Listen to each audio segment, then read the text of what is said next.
എന്നാലും എന്റെ പോക്കറ്റിലെ പൈസ എടുത്തു. സ്ത്രീ വീടിന്റെ ആൾക്ക് അതെന്താ നല്ലതല്ലേ? എന്താ അങ്ങനെ പറയണ? ഒരു വീട്ടിലേക്ക് പെണ്ണ് കയറി കഴിഞ്ഞാലുണ്ടല്ല മൊത്തം പ്രകാശമായിരിക്കും. പവർ കെട്ട് വന്ന അന്ധകാരോട് ഞങ്ങളങ്ങാട് കത്തോടാ. അധികം കത്തണ്ട, അപ്പ വെള്ളം ഒഴിച്ച് കടത്തോട്ടാ. അപ്പൊ ഈ പുരുഷന്മാരെന്തായിരിക്കും? പുരുഷന്മാരെ ഐസ് പോലെ. അത് ശരിയാ, സ്ത്രീയുടെ നോട്ടം മതി ഉരുകാൻ. അതുകൊണ്ടൊന്നുമല്ല, കുടുംബത്തിൽ ഞങ്ങളുടെ സ്ഥാനം ഇതുവരെ കണ്ടുപിടിച്ചിട്ടില്ല. ആരാ പറഞ്ഞത്? അതൊക്കെ കണ്ടുപിടിച്ച്. എന്നാ പറ.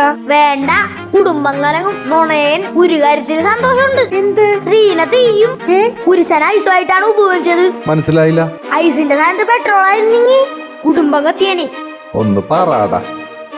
എന്നാലും എന്റെ പൈസ. പുരുഷൻ നിലവിളക്കാത്താനുള്ള എണ്ണയാണപ്പേ.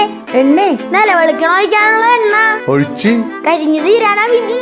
അവൻ പറഞ്ഞത് എനിക്ക് ചെലവ് കൂടുതലാണെന്നല്ലേ? ചതിയൻ. നീ അല്ലടാ എന്റെ പോക്കറ്റിൽ നിന്ന് പൈസ എടുത്തുകൊണ്ട് പോയത്. കൂടുതൽ എനിക്കൊരു വിളക്കണ്ടപ്പേ, അത് കത്തിക്കാനാണ്.